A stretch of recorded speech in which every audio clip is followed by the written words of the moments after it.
Okay, good day, guys. Just doing a quick run through of the Champions League last 16 fixtures. Of course, you guys know that the Champions League draw was held recently in Switzerland. And just doing a quick run through and some predictions as to who will progress to the quarterfinal stage. So the first fixture is Mönchengladbach versus Manchester City. An interesting fixture, not as easy as some people may think. Some people may think that undoubtedly City are the favourites for this, and they are the favourites, but it's by no means an easy fixture. But over two legs, I do expect that City will get the edge. But to be honest with you, I wouldn't rule out the possibility of an upset, especially with City's recent history in this competition. So I wouldn't rule out an upset, and I think Gladbach are strong enough to produce an upset. But as I stated earlier, City undoubtedly the favourites. Gladbach are currently sitting 8th in the Bundesliga.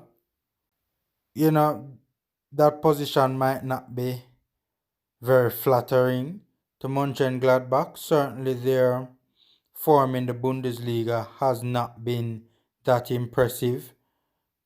In their last 6 games, they have only had one win. 3 in their last 10. The one win coming over in the last 6 coming over helpless Schalke. And to be fair to Mönchengladbach though, they haven't lost a lot this season, but they have drawn a lot of games. I suspect that strength in depth is an issue for Mönchengladbach, and we see this with a number of teams like Mönchengladbach who are not consistently in the Champions League. Teams like this do tend to struggle with strength in depth, and so competing at a very high level on multiple fronts is a challenge versus teams like a Manchester City who have the resources, and both monetarily and player wise they have the resources to compete on multiple fronts. It's expected on a every year basis that they will be in multiple competitions competing on multiple fronts. Whereas teams like Gladbach, when they do get into the Champions League, do tend to struggle juggling both the league and the Champions League, especially in this season with the COVID-19 pandemic and the games just being, coming quick and fast. The season being crunched into a smaller time, obviously, because of the long hiatus that took place last season, and it kind of throwing things out of whack, so to speak. But so I wouldn't focus too much on Gladbach's Bundesliga form and the fact that they're 8th in the Bundesliga because of the whole issue of strength in depth. But I do think that the first 11 is a good team. Players like Player, Thuram, Mbolo, I think is a decent player as well. I think that those players can cause even the best players and best teams rather in the world some problems. They emerged from a tricky Champions League group, a group that consisted of Shakhtar Donetsk, Real Madrid, and Inter Milan. Arguably the toughest group of this season's Champions League. Very, very tough group. A group that they probably were not favourites to emerge from. But they played good football. They played very good football. Probably should have even topped the group. Threw away good leads, especially in the first leg against teams like Real Madrid and Inter Milan. But still, they got out of the group and they must be given credit for that. Two big wins over Shakhtar, 4-0 and 6-0 respectively. That helped very much as well because they finished on the same number as points as Shakhtar, 8 points. But because of Shakhtar's -7 goal difference and their +7 goal difference, that saw Gladbach going through. And as I said, when you when you when you put down 6-0 and 4-0 drubbings, obviously your goal difference will be much higher than the team that you gave those respective drubbings to. But as I said, a good team and a team that can cause Manchester City problems, quick in transition, a counter-attacking kind of a style, and they have good individual players and players that can hurt you. So I do think that Gladbach has what it takes to put up a strong fight against Manchester City, even though I think they're second favourites in this one. And as I said, I wouldn't too focus on the eighth place in the Bundesliga. I'd more focus on their Champions League form and the fact that they have had some good results against big teams in the group stages. Manchester City, on the other hand, eighth as well in the Premier League. Currently 8 points off Liverpool, albeit they do have a game in hand. And if they were to win that game, they would be 5 points off Liverpool. But they're currently 8th. And not as good a start to the season as they would hope, especially in the league. The season isn't going as well as they would like, but it's not a bad season. But they, truth be told, they haven't really gotten it fully off the ground as yet. Who knows? Come February, they might be into full flow. Relatively easy group.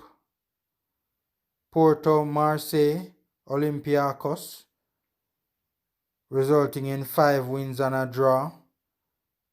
The only team in this group that I thought anyways that would have given them a good challenge was, or a fairly decent challenge was, Marseille, but they were very, very disappointing. Porto too, but to a lesser extent. But I really did think Marseille would be a little bit better in this group. But anyways, so they pretty much ran through the group, dominated the group. Part of the reason for their topsy-turvy form though in the league is probably because Aguero was out. And the Manchester City do look a little bit flat rather, without Aguero. But Aguero is back, and if he's still around in February and not out injured, as he always seems to be, but Manchester City, I think their play will improve as the season progresses, because Jesus for me just cannot be a number one option for Manchester City. He hasn't showed that so far in his time at Manchester City. Except for that time in those first couple of games before he got injured for City a couple of years ago, where people were thinking that Aguero could possibly be replaced. But, that has yet to materialize. And Manchester City, interestingly, the best team they have beaten so far this season is Marseille. Losses to Tottenham, Leicester, and a draw with Liverpool and United. That's their record against some of the top clubs are basically the top clubs that they have played so far. So really and truly, they haven't really beaten anybody of note this season. Defensively, though, they have improved, and they have improved immensely. Manchester City's defense has always been an issue, but this season they have conceded joint least with Tottenham, conceding only 12 goals. That's the joint least in the entire first division in the Premier League. And they have also conceded one goal in the Champions League, albeit the group was very easy.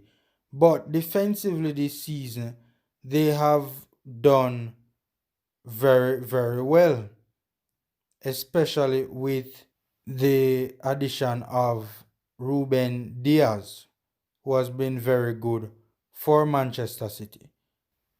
But the problem this season hasn't really been the defense, it's been the offense. Going forward, they have not scored as much. The free flowing, free scoring team of the past, this season, anyways, has not been living up to expectations. They have only scored 18 goals in the league so far, which ranks them 11th in the entire Premier League. Crystal Palace, Aston Villa, newly promoted Leeds have scored more goals than them. Newcastle has scored 2 less goals than them, and Brighton has scored 3 less goals than them. So their 18 goals this season have not been very impressive at all. As I said, I expect that to improve with the addition of Aguero. Manchester City just lacking that focal point up front. That player, the goal poacher and the goal scorer, impressive goal scorer that Aguero is. Jesus not living up to, are not filling the shoes. Jesus not filling the big boots by Aguero, and so hasn't been putting the ball in the back of the net a lot. I do expect that Manchester City's goal scoring will drastically improve with the return of Sergio Aguero. But as I said, City are favourites, but one of the issues that I have with City is that Guardiola does tend to overthink things in the Champions League a bit. Especially, we saw that last season as well. Overthinking things and just ending up shooting himself in the foot. And also, they have had some bad luck as well in previous seasons in the Champions League. But I do think that City are firm and strong favourites heading into this encounter, and I think that over both legs they will progress. Okay, up next we have Lazio versus Bayern Munich, the defending champions, Bayern Munich. I think we all know how this one is going to go. No offense to Lazio. Lazio is a good team, but Bayern Munich right now is just Bayern Munich. Champions of Europe. Currently in first place in the Bundesliga, beating Leverkusen, having beaten Leverkusen on the weekend with that last minute extra time winner. So they're in first place in the Bundesliga right now. They topped their group easily with one draw against Atletico Madrid. The group also included Salzburg and Lokomotiv Moscow. And, they obviously were expected to run through that group. Schooled Athletic in a 4-0 victory. I remember watching that game, and Atleti I mean, Bayern was like a well-oiled machine. Atleti weren't even in the game, to be honest with you. So they finished on 16 points in the group, and they have only lost once this season in the Bundesliga. A 4-1 beating from Hoffenheim. But apart from that, Bayern Munich have been pretty good this season. And that was earlier on in the season too, where probably they had issues with playing deep into August and they didn't get enough rest or whatever the case was, but they have certainly rebounded from that and having the season that we expect Bayern Munich to be having so far. Lazio, on the other hand, are ninth in Serie A, struggling to get any sort of a consistency. But in all fairness to them, again, I suspect it's a lack of strength in depth, which is costing them right now in Serie A. Case in point, just look at the way how they fell off after the lockdown or after play resumed after the break due to the COVID-19. They were second in Serie A and hot on Juventus' tail. And then the lockdown came and the 2-3 games a week, if memory serves me right, they were playing back then to try and finish off the season as quickly as possible.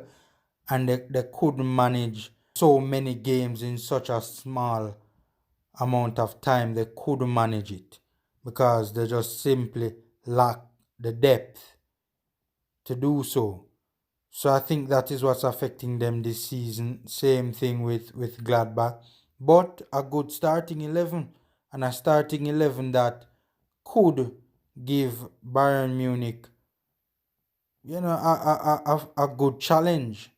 Certainly don't think they'll win, but Bayern won't have it easy either. Players like Ciro Immobile, Milinkovic Savic and Caicedo will certainly cause Bayern Munich some problems.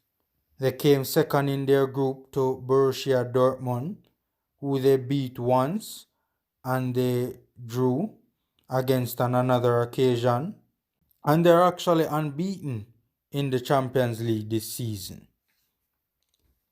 Albeit the group was weak and it was them and Dortmund who were tipped to progress even before a ball was kicked.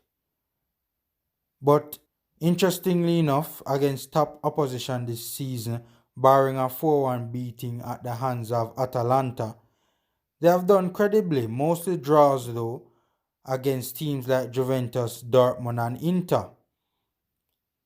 But they haven't really lost to big teams this season either, apart from that 4-1 beating from Atalanta. But as I said earlier, they finished second in the group on 10 points. And they did what they were expected to do in that group. The group consisted of Zenit and Club Brugge, or Brugge, I think is how they pronounce it. Zenit, another disappointing team in the Champions League, always underperforming. But they got the job done and got out of the group. But I, as do many, suspect that the road would end here for them against Bayern Munich. I would give them a greater chance against most other teams in the last 16, but Bayern Munich is just next level, because I do think that Lazio's first 11 can give the best in Europe a good run for their money, but Bayern Munich is expected to come out on top in this one. They are the reigning champions, defending champions, and just a cut above most teams in Europe right now. Alright, so up next is Atletico Madrid versus Chelsea. And this is a really tough and tricky fixture. However, in the end, I think Chelsea will come out on top. I'm giving the edge to Chelsea. I'm giving the edge to Chelsea because there are so many options for Lampard to figure it out and to get it right. I think eventually Lampard will get it right because he has so many options. So many options. But at this moment, Atletico Madrid is joint top of La Liga with 2 to 3 games in hand. They are on 11 games, and Real Madrid is on 13 games. Sociedad is on 14 games, so Sociedad has played 3 more games than Atletico Madrid. But interestingly enough, their first defeat in La Liga came to Real Madrid on the weekend gone. So on match day number 12, that's when they registered their first defeat in La Liga.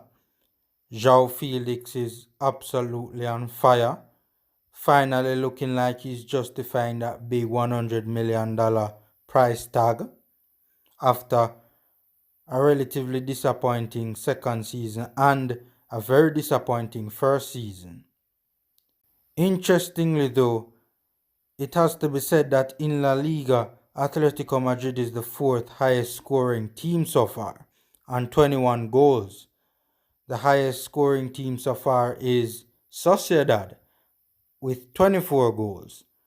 So Sociedad, who is the leading scorers in La Liga, who has played 3 more games than Atletico Madrid, have scored only just 3 more goals than Atletico Madrid. So Atletico Madrid really doing well in the scoring department so far this season in La Liga, which has been a major criticism of them in the past. They had that big 6-1 victory earlier in the season. So Atletico Madrid are really scoring a lot of goals this season.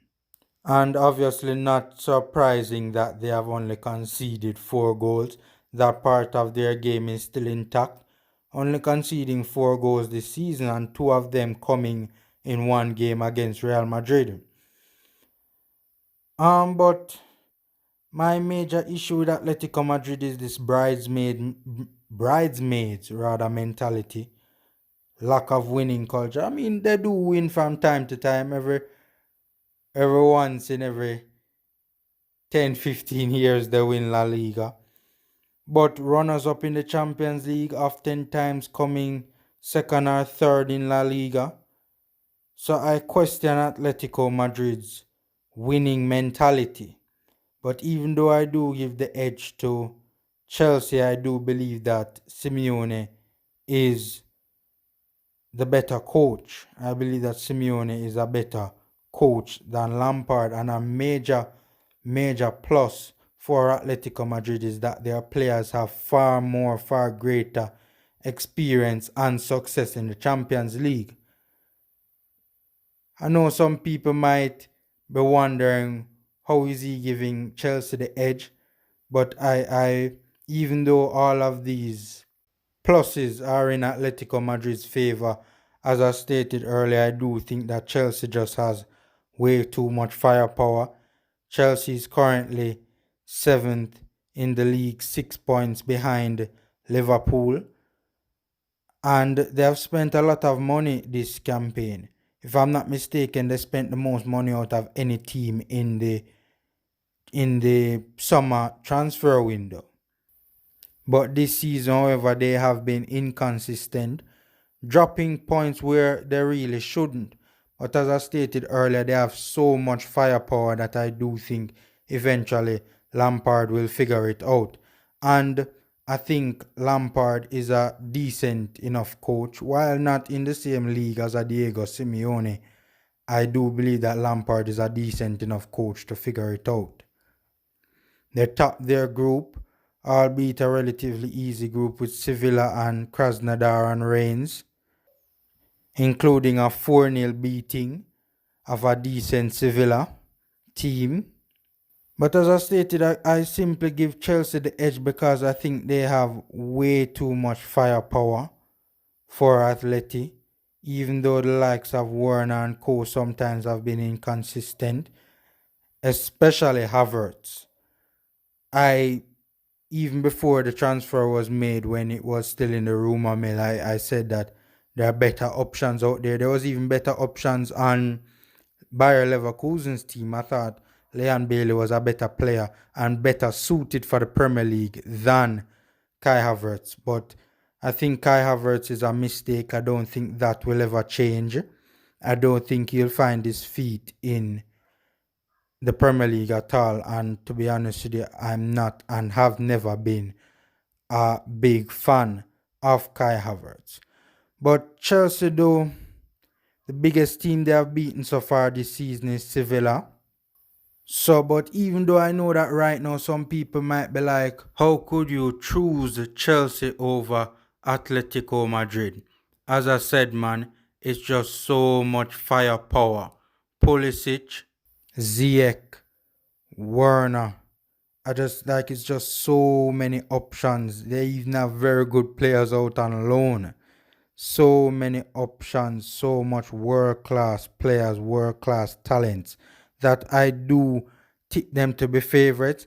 And I think that, as I said, obviously Lampard is an inferior coach to Diego Simeone, but I do believe that Lampard is a decent enough coach, and I think he's a good coach, and I think he's good enough to figure it out by the time February comes.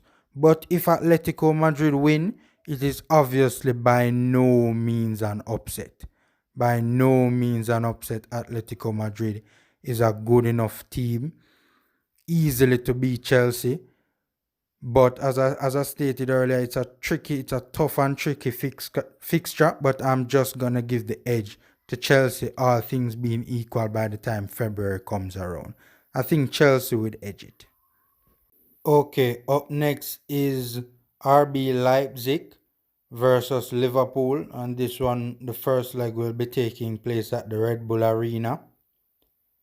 I mean, if the previous fixture was a tricky one, this is one that I don't even wish to predict. Really and truly, I'm not predicting this one. I'm just gonna give you a brief layout of basically what the teams have done so far this season. Leipzig joined second on 28 points, but third on goal difference. So they are joined second on 28 points with Leverkusen. Right? Very interesting tactical battle between both. Should be a very exciting game. Many thought Leipzig were going to fall off when they lost Werner, but it hasn't been a big loss for them at all. They're still going strong. Joined second in the Bundesliga on 28 points, but third on goal difference. They're joined with Leverkusen on 28 points. They have conceded the least amount of goals in the Bundesliga, 9 goals, and there are many people's favorites to dethrone Bayern Munich. If Bayern Munich were not to win the Bundesliga this year, most people would bet on Leipzig winning it. And they drew 3-3 with Bayern Munich earlier this season. So, and as I said, they have only conceded 9 goals so far this season. 1 loss in the Bundesliga from Borussia Mönchengladbach, a 1-0 loss very early in the season from Borussia Mönchengladbach. A Champions League team as well, a team that qualified for the Champions League from last season. 2 losses in the Champions League so far this season. They came out of a very tough Group H with Paris Saint-Germain, Manchester United and Istanbul. So they had 4 wins and 2 losses amounting to 12 points. So arguably the group of death, this Group H. Very, very, very difficult group. But there are probably many people's favorites to come out of the group. I mean, based on what took place in last season's Champions League, many thought that Paris would have topped the group and then Leipzig would have followed in second place, and it played out in that manner. Both losses in the Champions League coming to Paris, even though they dominated possession in this one, 62% to Paris's 38%.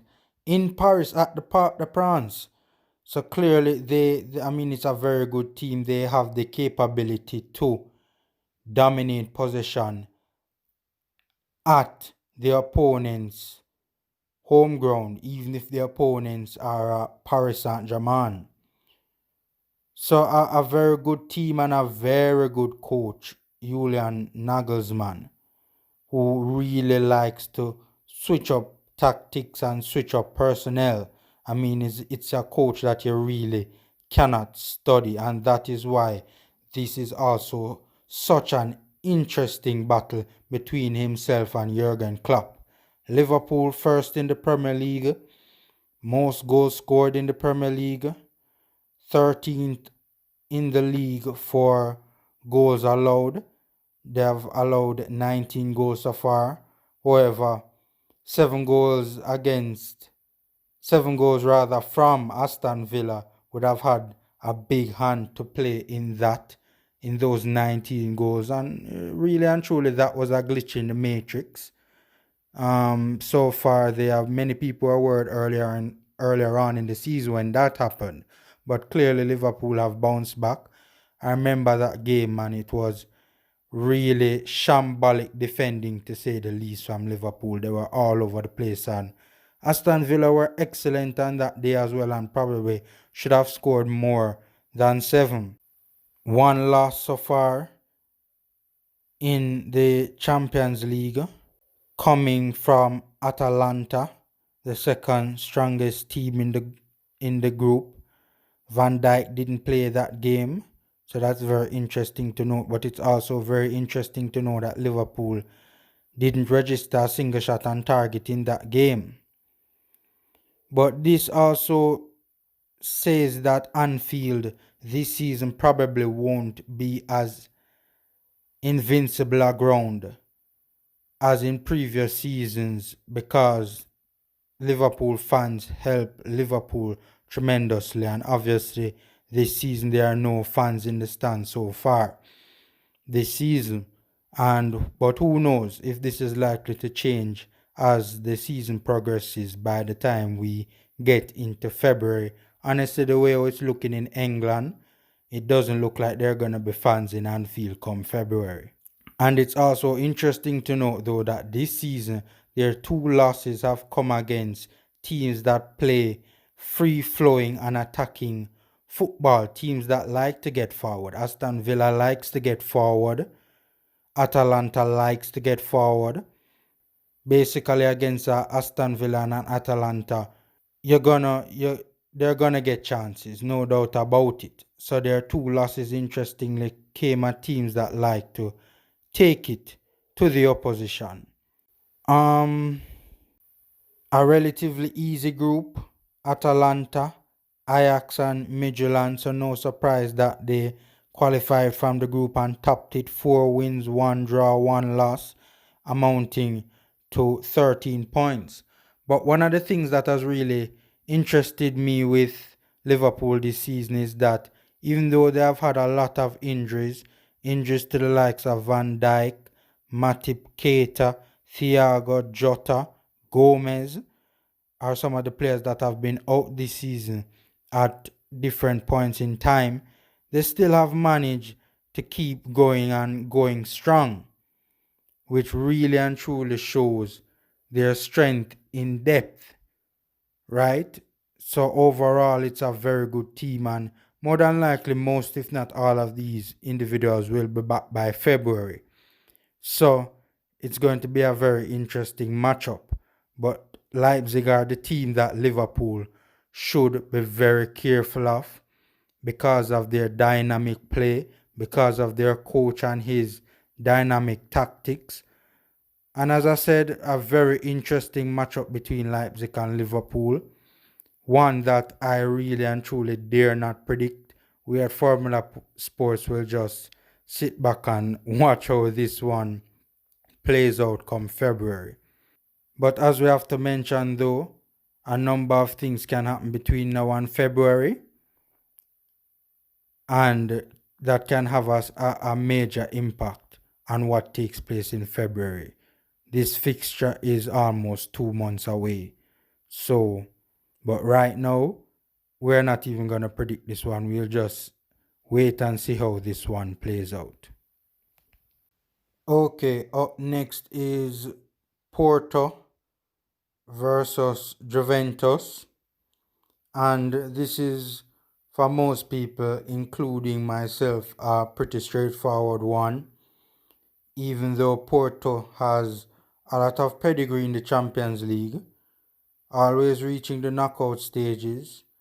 Even though they're always getting relatively easy groups, though, I've always noticed that with Porto, they always are in some very easy groups. But nonetheless, they always reach the second round at bare minimum.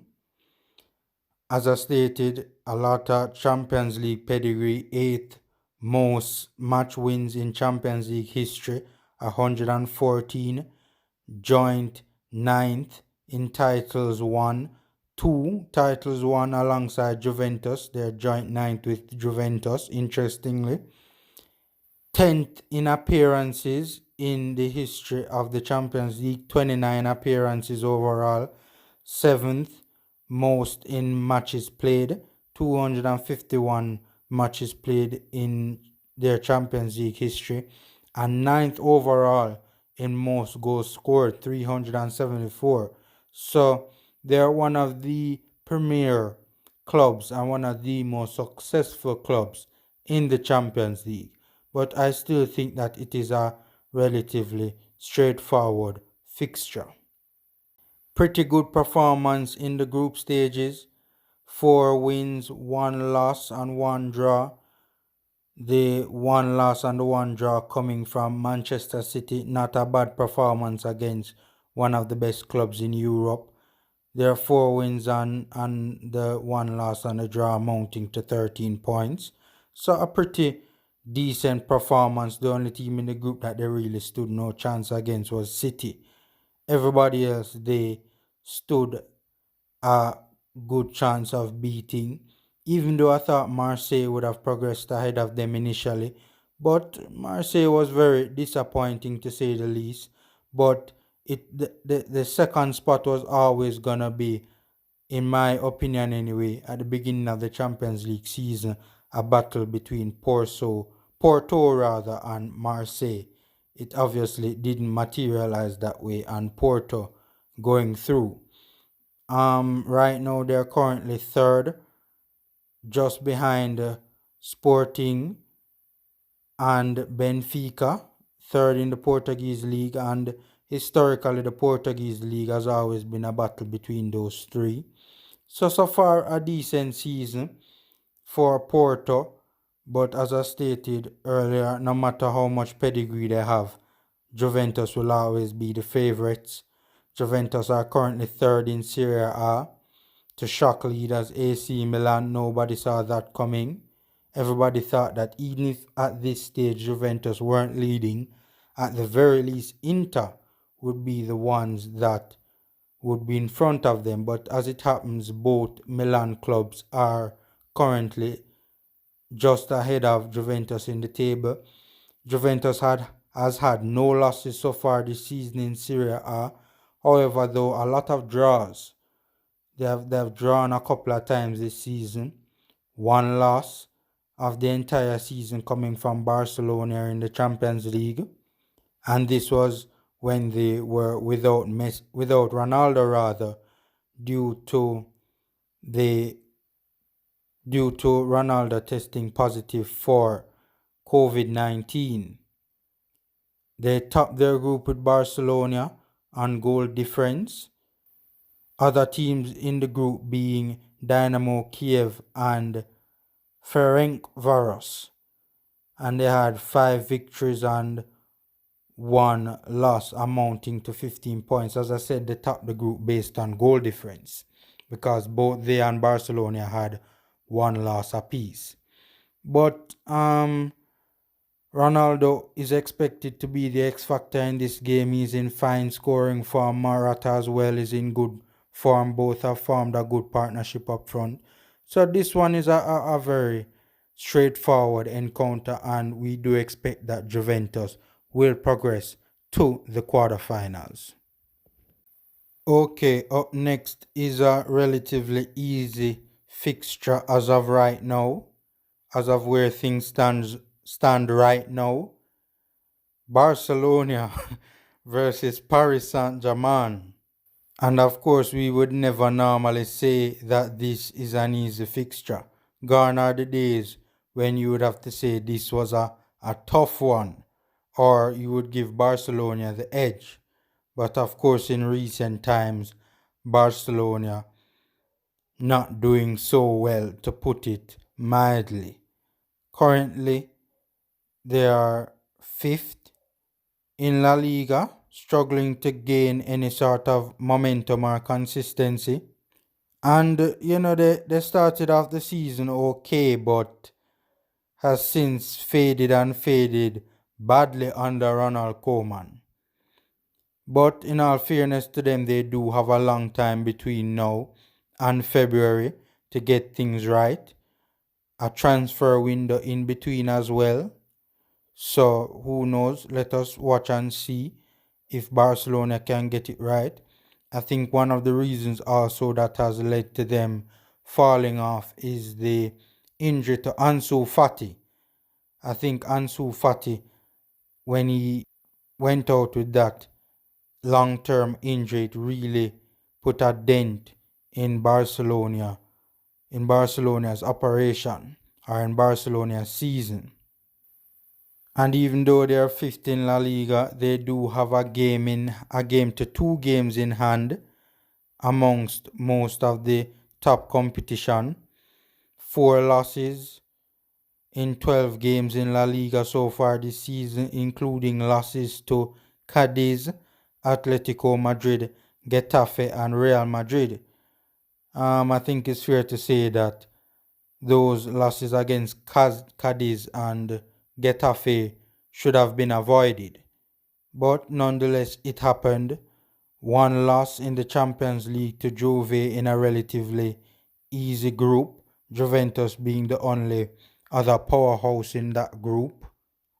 But apart from Juventus, a very easy group. So no surprise there that they progressed and came second in the group and lost only one game in the group. So no surprises there. So second in the group to Juventus on goal difference. 5 wins and 1 loss, ending up on 15 points. Kiev and Ferencvaros were the other two teams in the group. As stated earlier, Ansu Fati is out and not coming back until March. So they definitely won't be able to rely on Ansu Fati for this particular fixture. Probably they're going to get him back probably in the semi-final or so before you'll see if Barcelona make it that far, and nobody right now thinks Barcelona is making it that far. Gerard Piqué also out for a minimum of 3 to 5 months. So, from that perspective, it doesn't look any better for Barcelona. 2 key injuries. Problems up front. Antoine Griezmann isn't scoring enough either and has struggled to justify his massive price tag since arriving at the Catalan Giants. So, but new era, Lionel Messi leaving, presidential elections coming up, change in direction, and Lord knows Barcelona needs a change in direction right now. I mean, terrible transfers. They have spent a lot of money on a lot of players that and not because even players like Coutinho and Griezmann, they're good players, but as people kept on saying from day one, how were they gonna fit in the system? Where were they gonna play?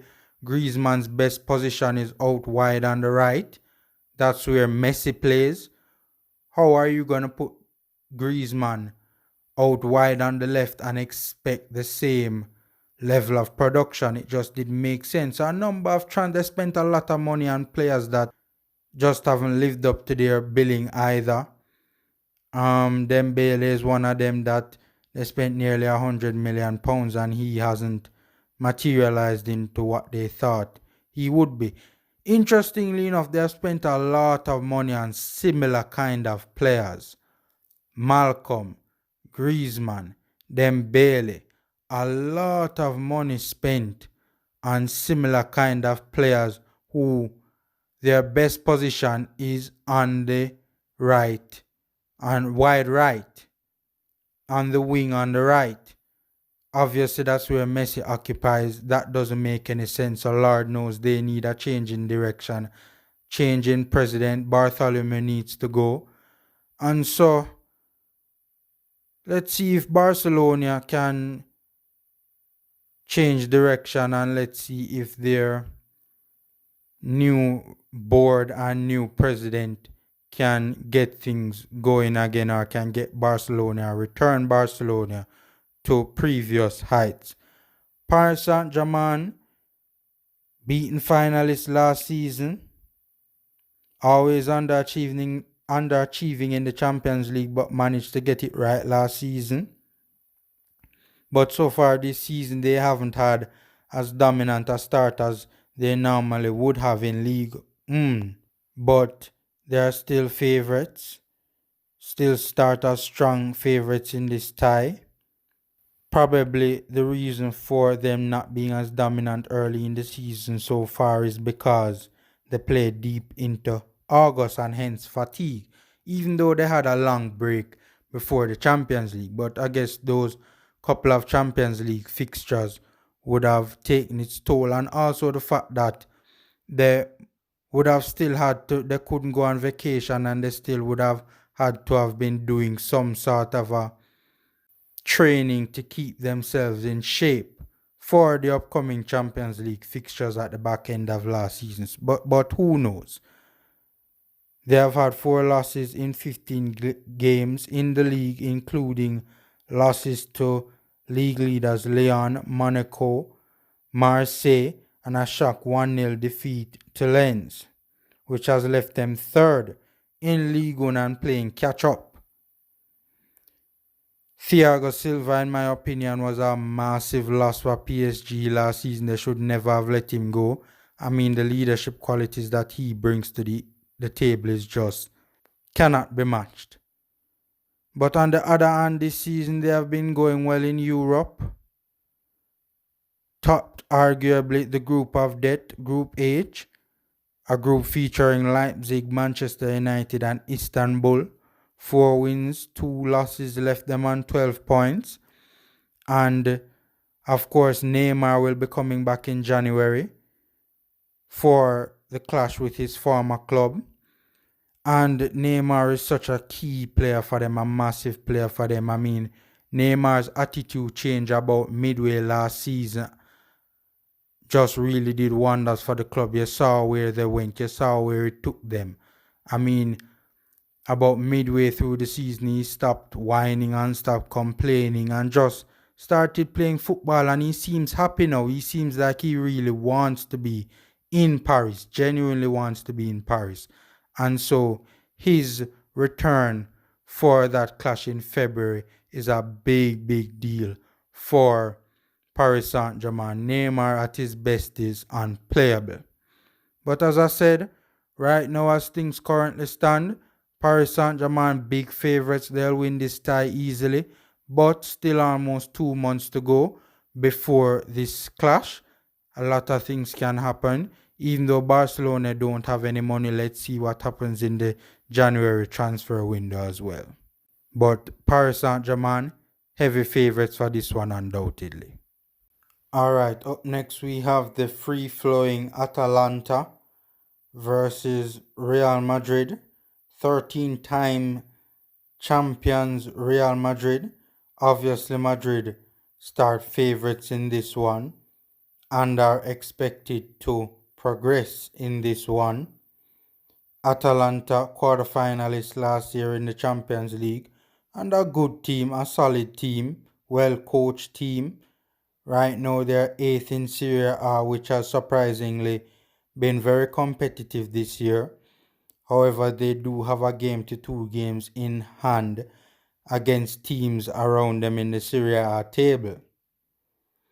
Major drama this year, a massive falling out between coach Gasparini and Papu Gomez and Ilicic, an incident which is claimed to have stemmed from a substitution that took place in a Champions League game against Midtjylland, where Gasparini apparently took off Papu Gomez because Gomez wanted to play in the number 10 role. However, Gasparini had given him instructions to play on the right side and he refused. So that is the rumor right there as to why there has been a massive falling out. And Gasparini had even resigned. However, the Atalanta board refused to accept his resignation. And there has been a lot of talk, and it seems as though Gomez will leave in January. And he has even said that if he does leave, he will reveal the real reason as to the falling out between himself and Gasparini. But anyways, Atalanta's form has not fallen off despite this drama. Big results in the Champions League and Serie A are following. Even though they are in 8th place, they are not far off Champions League qualification, with a game in hand and 6 points of 4th place Roma. They have also interestingly had a mixed result against big teams this season. 2 big losses, including a 5-0 spanking from Liverpool and a 4-1 defeat from 5th place Napoli, has put a dent in their season so far. However, it's also important to note that they have beaten Premier League leaders Liverpool 2-0 this season, and this massive result for them came at Anfield in the Champions League. So, as I stated, a mixed result against big teams this season, both in Serie A and in the Champions League. But they progressed comfortably from their Champions League group, even though it wasn't a very strong group. They only had a team in the group that were capable of challenging them for a second round berth, was Ajax. But Ajax disappointed this season. Ajax very disappointing this season and coming third in the group. But they were always second favorites in the group, and they finished the group on 11 points, 3 victories, 2 draws and 1 loss coming to Liverpool.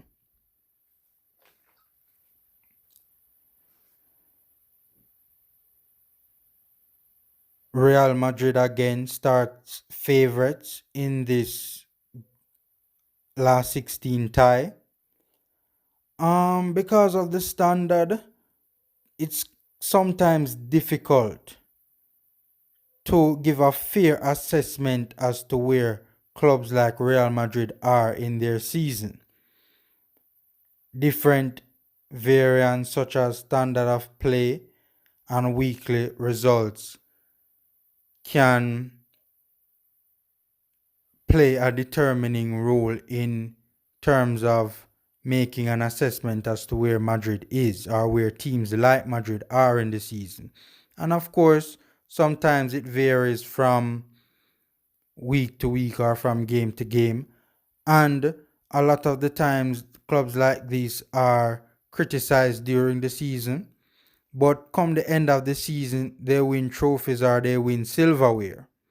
So, as I said, sometimes difficult to give a fair assessment as to where these teams or big clubs like Madrid are during the season, because fans expect them to win every game every week and play the most swashbuckling football and have 80% of the possession every game and win every game on a weekly basis. And if they are not doing so, then it's like the end of the world. But in my estimation, they have not had a bad season so far. Could be better, probably much better, especially with regard to the standard of play, which sometimes has been a bit flat and uninspiring at times. people will also question Zidane's managerial qualities. The three Regarding the 3 Champions League titles, the question is often asked, was it Zidane or was it Ronaldo? I personally think it was the perfect combination. The fact of the matter is Ronaldo didn't win 3 Champions Leagues in a row before Zidane, and neither have come close to winning the Champions League still. So I do believe that it is that both of them were a very good or a perfect combination. The fact of the matter is one player cannot give you 3 Champions League titles in a row, an unprecedented 3 Champions League titles in a row. The fact of the matter is the manager has to be a very good manager. And I think one of the main reasons why people have an issue with Zidane is his managerial style is a bit unorthodox. Many have viewed it or have seen it or have labeled it as being very unorthodox. But the fact of the matter is it does yield results. Case in point, a La Liga titled post a La Liga. But the fact of the matter is it does yield results. Case in point, a La Liga title post Cristiano Ronaldo. So again, I don't agree with those who think that the jury is still out on Zinedine Zidane. I think he's an excellent coach. The fact of the matter, his trophy cabinet at Madrid suggests that he's an excellent coach. When he left the club, they were in turmoil. When he came back, basically with the same players, barring the arrival of Eden Hazard, the underperforming and underwhelming Eden Hazard, it's mostly been the same players, and he has since used those same players to get results. The same players that many thought after he left were done. But so far this season, they have had a big 3 points against the leaders Atletico Madrid. Some unexpected and shock defeats from the likes of surprise package Cadiz, home and away to Shakhtar Donetsk, Alaves and Valencia have kinda put a damper on their season so far. But in recent times they have had a good run with regard to results of late. As I said, victory over Atleti, victories over Sevilla, Mönchengladbach and Athletic Club have meant that in recent times they have had a good record. They topped probably the toughest group out of all the groups in the Champions League, with either their Group B or Group H, with PSG, Leipzig, United and Istanbul being the toughest group. But their Group B, was a very tough group. Mönchengladbach, Shakhtar Donetsk, Inter Milan, a very, very tough group. Those were the teams that they had to play against. Mönchengladbach caused them serious problems, especially in the first leg at Borussia Park. Luckily for them, they managed to salvage a late equalizer, or 2 late goals to give them an equalizer. But, a very tough group. And they topped it. Inter Milan again not progressing out of their group this season in the Champions League. But Shakhtar, Mönchengladbach and Inter really, really made this group a tough Group B for Real Madrid. They finished with 10 points, 3 wins, 1 draw and 2 losses. So, but in the end, got it done and qualified for the last 16. But as I said, with Zinedine Zidane, Real Madrid really and truly should and more than likely will get the job done against Atalanta. But Gasperini, a very good coach, Atalanta, a very good team. If they could keep Papu Gomez, they really will make this tie interesting. But even if they do lose Papu Gomez, I still think that they'll make it interesting. But Papu Gomez is just such a big player for them. He's their captain and an inspiration. But all things being equal, if both sides were to remain the same results, same run of form, same personnel going into February, I do give Real Madrid the upper hand in this fixture. Okay, and last but not least, the last fixture that we'll be looking at is Sevilla versus Dortmund.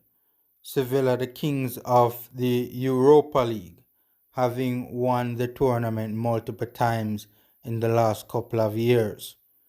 And right now it has to be said that they are the favorites. Right now, definitely Sevilla are the favorites. Dortmund is in turmoil at the moment. Sevilla is currently 7th in La Liga with a couple of games in hand, and they are currently on 20 points. 5 points off 4th place Villarreal. They have the joint second best defensive record in La Liga, having conceded only 10 goals. And the team who they are joint second with is Sociedad, who has played 3 games more than them. They are 13th. They are the 13th best offense in La Liga so far. This is a problem for Sevilla because even Real Valladolid in the relegation zone has scored more goals than them so far this season. Right, and they're also the second lowest scoring team in the top half of La Liga. But in Champions League, they finished second in Group E to Chelsea, receiving 13 points, 4 wins, 1 draw, and a loss. The loss and the draw coming to Chelsea. And this group included Krasnodar and Reims. So a very relatively easy group, and a group that they were favorites to progress from.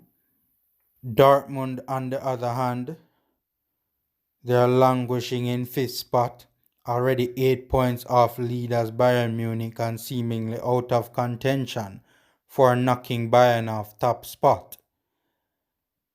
They have also recently fired coach Lucien Favre, which I vehemently disagreed with, and I'll address this in an upcoming video that I will be doing on this particular matter. But right now they're in a bit of turmoil. Right now at the club, things are not going as anticipated. Many thought that this season would be their best season to have a go at Bayern Munich, but things aren't panning out that way at all. They're on 22 points with 7 victories, 1 draw, and 5 losses in 13 league games. You know, the 5 losses is a problem. To lose 5 times in 13 games, there is no way you can be a title contender in that sort of a form. Adding to their troubles, Erling Haaland is out, but only until early January though. You know, his injury is not as bad as it was earlier anticipated or previously anticipated. But still they had to go a couple games without Haaland, and you could tell that they really missed Haaland. They really missed Erling Haaland up front. Because when Haaland is out, Dortmund lack a focal point. They lack that individual up front, that focal point of the attack, and he's a very important piece in the Dortmund attack. Everything revolves around Haaland when he's on the field of play for Borussia Dortmund. And the fact of the matter is, they need to get, if they want to have a decent season this season, they need to get a backup striker in January, because Brandt just ain't cutting it, and Royce as an out-and-out centre forward isn't delivering the goods this season either. But especially Brandt just isn't cutting it, and there's a huge gulf between Haaland and whoever they play in that position when Haaland is out. And that's expected because obviously Haaland is one of the best strikers in the world at the moment. But still, man, you have to have a decent backup if you're going to have any chance at any titles this season. They have not been bad in the wins column, but as I said, 5 losses in 13 games is really bad, and it's the most of any of the teams in the top 10 or in the top half of the German Bundesliga. As well, a 5-1 thrashing from Stuttgart didn't help their confidence either. And I remember watching that game, it was a poor defensive performance from Dortmund. Hummels sometimes plays as if he is young and very inexperienced. Just some schoolboy defending on his part and on the part of the other Dortmund players or the other Dortmund defenders.